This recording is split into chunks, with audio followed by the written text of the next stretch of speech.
All right, let's focus on that last story. Britain's Queen Elizabeth II is holding what's being dubbed crisis talks with senior royals over the future roles of Prince Harry and his wife Meghan Markle. Now, the Duchess of Sussex, of course. The Duke and the Duchess of Sussex announced last week they will step back as senior members of the royal family, from their royal duties, rather. Prince Harry, his brother William and Prince Charles are all attending the talks at Sandringham. All right, so for a little bit more on these Sandringham talks, Sandringham Summit, we're now joined by our correspondent, Holly Hudson, who's in London. Holly, thanks very much indeed for joining us. They're being called by the media crisis talks. Is that what we're dealing with? Yes, very much so. The royal family, the royal household, very much in crisis, as this is an unprecedented move by senior members of the royal family, as Prince Harry and Meghan Markle, the Duke and Duchess of Sussex, are. But as you referred to it there, Peter, the Sandringham Summit, as it's being dubbed, the Sandringham Showdown here, has very much caused a furore in the British media. Megxit splashed across all of the front pages today as it's being dubbed. And actually, in the last few hours, we've heard a rare joint statement from Princes William and Harry, the Duke of Cambridge and the Duke of Sussex, as they're known, responding to some of the speculation that has been made about their relationship and rumours of a rift. Now, their spokespeople say that despite clear denials, a false story has been released today for brothers who care so deeply about issues around mental health.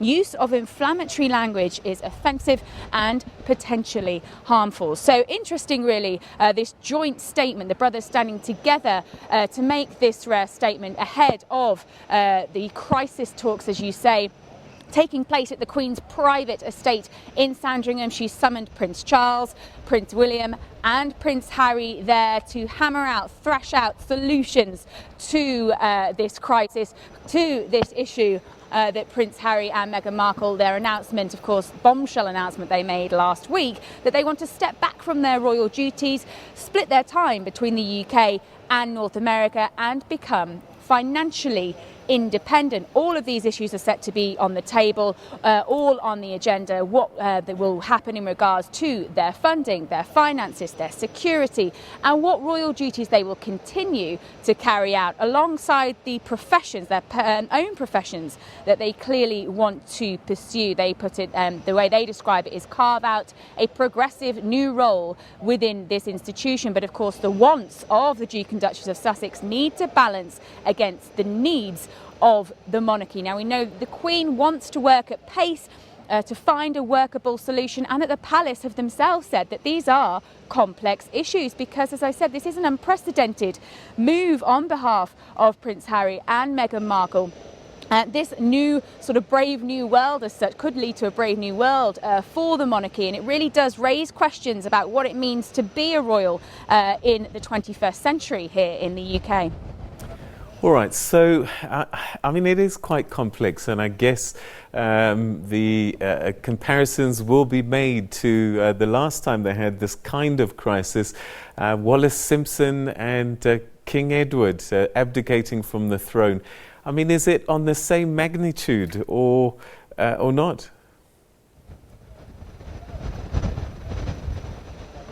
Well, yes, parallels have been drawn to King Edward's abdication of the throne for Wallis Simpson, for love for an American, as Wallis Simpson was, of course, Meghan Markle, American. But Prince Harry, this is a very different time. And also, Prince Harry is outside the line of succession. He is sixth in line to the throne. We understand that will remain. And if you look across Europe, there are examples of other royals who aren't in the direct line of succession that have forged their own careers and forged their own path. Flexi royals, as some of the British media have referred to them here. And Prince Harry and Meghan Markle will no doubt look to those examples for how they see their future roles within this institution working. We know that they want to, as they put it, embark on the next chapter, split their time between the UK and North America, and essentially become CEOs of their own new charity, the Sussex Royal Foundation. Now, they split with the Royal Foundation that they shared with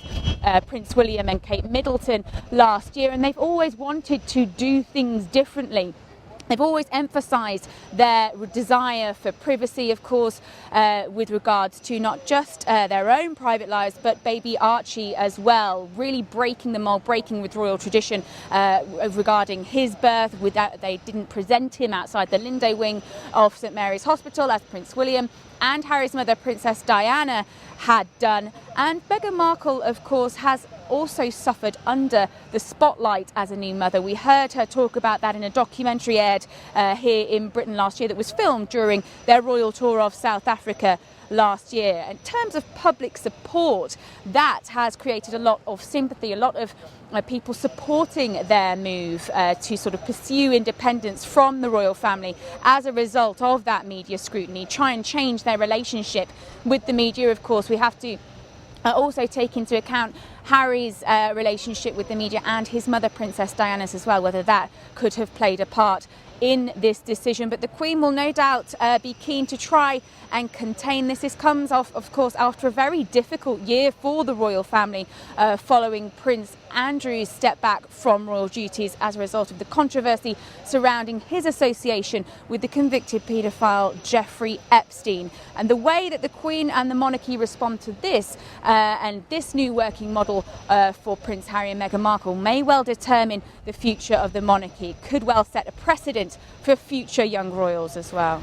So what do you think is the biggest bone of contention? Is it that they want to earn money, or is it that they want to step back from their royal duties? They can't have both, or what is the issue here? Because I'm thinking Princess Anne has 2 children, Philip and Zara, and Andrew has 2 kids, Eugenie and Beatrice.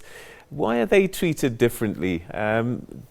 Harry's 6th in line. I mean, he's never going to be king. So what's the difference?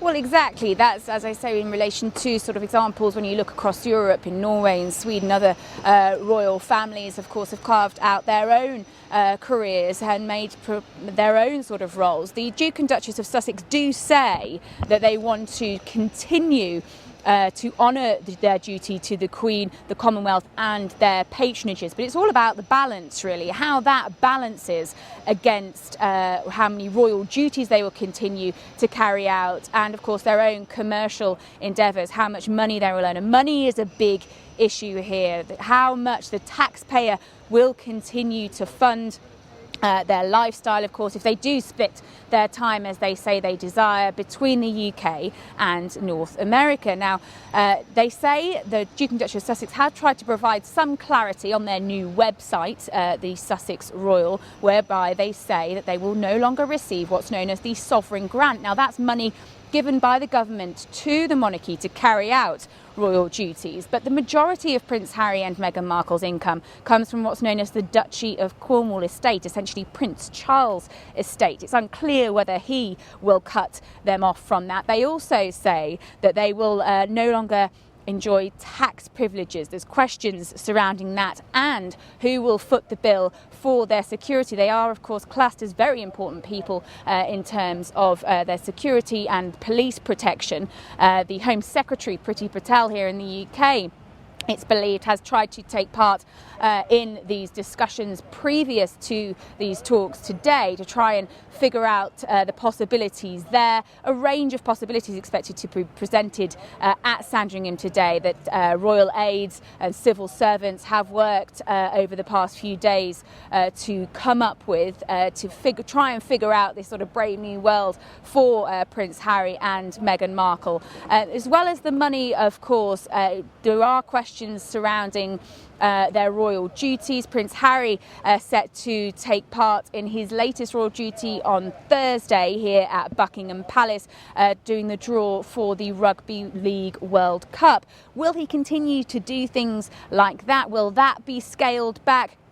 But yeah, as I say, very difficult discussions are likely to be taking place today. If and how a deal is made between the Queen and Prince Harry and Meghan Markle, even if it is made today, it's unlikely that we will hear anything about it until later this week, maybe even later than that. And it'll definitely take a lot more time than that to implement all of these changes.